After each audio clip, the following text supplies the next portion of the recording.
Selamat pagi Bapak dan Ibu, kita akan mendengarkan firman Tuhan dan hari ini saya akan membacakan firman Tuhan dari 1 Tesalonika 5. Tetapi tentang zaman dan masa, saudara-saudara tidak perlu dituliskan kepadamu, karena kamu sendiri tahu benar-benar bahwa hari Tuhan datang seperti pencuri pada malam. Apabila mereka mengatakan semuanya damai dan aman, maka tiba-tiba mereka ditimpa oleh kebinasaan, seperti seorang perempuan yang hamil ditimpa oleh sakit bersalin, mereka pasti tidak akan luput. Tetapi kamu saudara-saudara, kamu tidak hidup di dalam kegelapan, sehingga hari itu tiba-tiba mendatangi kamu seperti pencuri, karena kamu semua adalah anak-anak terang dan anak-anak siang. Kita bukanlah orang-orang malam atau orang-orang kegelapan. Sebab itu baiklah jangan kita tidur seperti orang-orang lain, tetapi berjaga-jaga dan sadar. Sebab mereka yang tidur, tidur waktu malam, dan mereka yang mabuk, mabuk waktu malam. Tetapi kita yang adalah orang-orang siang, baiklah kita sadar, berbaju zirahkan iman dan kasih, dan berketopongkan pengharapan keselamatan. Karena Allah tidak menetapkan kita untuk ditimpa murka, tetapi untuk beroleh keselamatan oleh Yesus Kristus Tuhan kita, yang sudah mati untuk kita, supaya entah kita berjaga-jaga, entah kita tidur, kita hidup bersama-sama dengan Dia. Mari Bapak dan Ibu kita mau bersatu dalam doa. Tuhan Yesus, kami mengucap syukur untuk pagi hari ini. Kami mau mendengarkan firman-Mu, kami mau mencari kebenaran-Mu sebelum kami memulai hari ini. Dan biarlah Tuhan Engkau yang memberikan kami hikmat-Mu, Engkau yang memberikan kepada kami pewahyuan, pengertian yang baru Tuhan, agar kami terus hidup berjaga-jaga bersama dengan Engkau. Terima kasih Tuhan, dalam nama Tuhan Yesus kami mau siap mendengarkan firman-Mu. Amin. Renungan hari ini saya beri judul berjaga-jaga terhadap hari Tuhan. Dari firman yang telah kita dengar, yang jadi pertanyaan itu adalah, hari itu datang bagi pencuri untuk siapa dalam konteks ini? Apakah untuk kita atau bukan?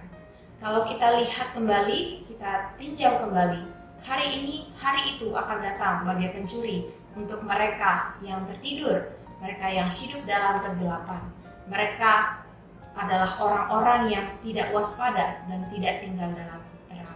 Maka dari keterangan tersebut kita bisa menyimpulkan bahwa hari itu datang sebagai pencuri bukan untuk anak-anak Tuhan. Karena anak-anak Tuhan yang sungguh-sungguh pasti tinggal di dalam terang, tidak tidur, dan selalu waspada dan berjaga-jaga.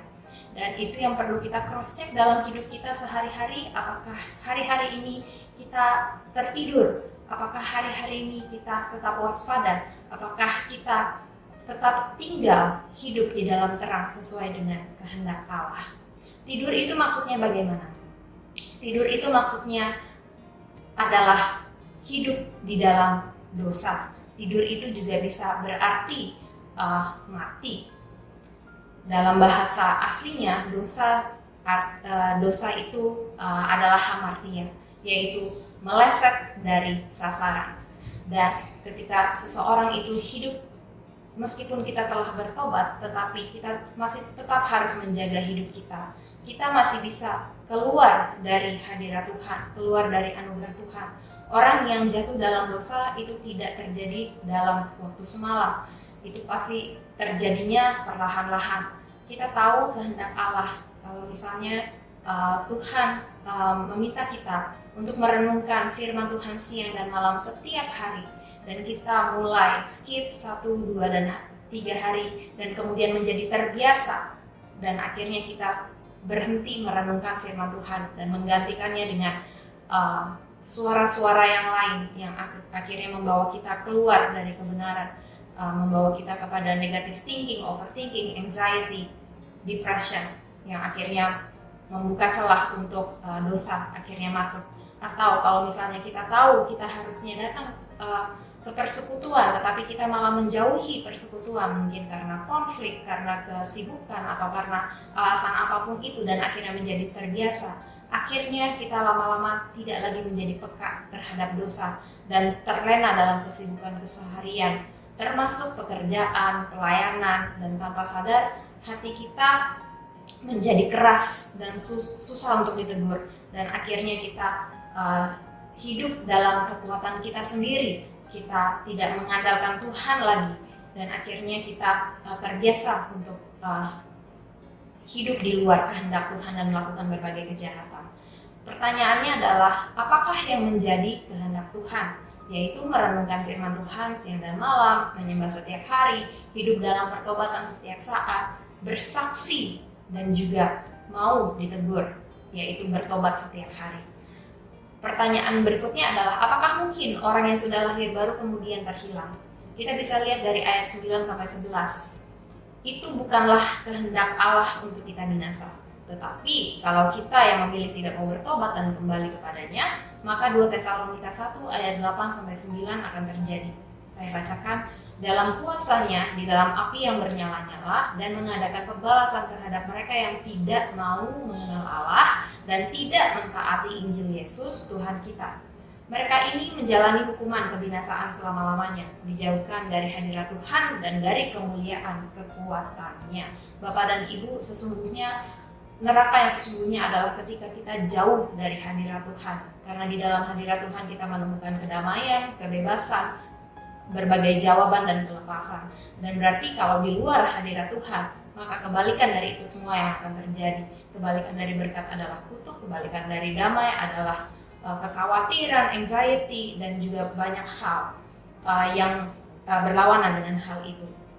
Oleh karena itu, Bapak Ibu, pagi hari ini saya mau mengundang kita semua yang mendengarkan firman ini untuk selalu mengecek hati di tengah kondisi dunia yang semakin jahat, orang-orang yang mungkin semakin sulit untuk ditegur. Apakah kita akhirnya menjadi semakin lelah dan semakin tawar hati, semakin pahit dengan keadaan, bahkan juga mungkin dengan pemimpin kita di dalam pelayanan hubungan dengan sesama. Apakah kita hari-hari ini masih hidup di dalam pertobatan setiap hari, atau apakah hari-hari ini kita malah semakin mengandalkan kekuatan kita sendiri?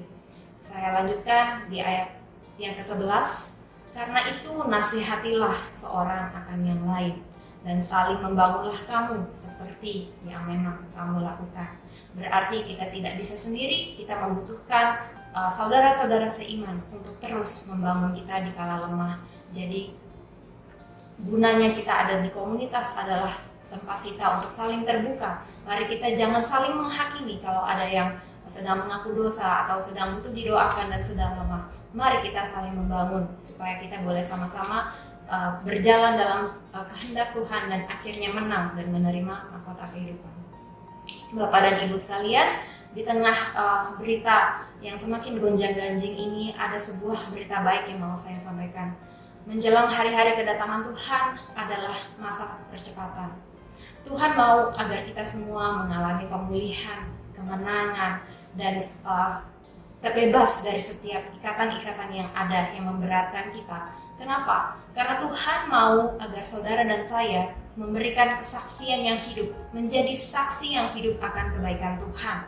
Karena ketika kita berhasil melewati padang gurun, akan ada urapan pada kesaksian kita ketika kita bilang kepada orang-orang bahwa sekalipun hari-hari ini sulit, tapi Tuhan itu baik. Dan kita menyatakan itu dengan keyakinan karena kita sudah mengalami sendiri. Mari kita mau paksa diri kita, Bapak Ibu.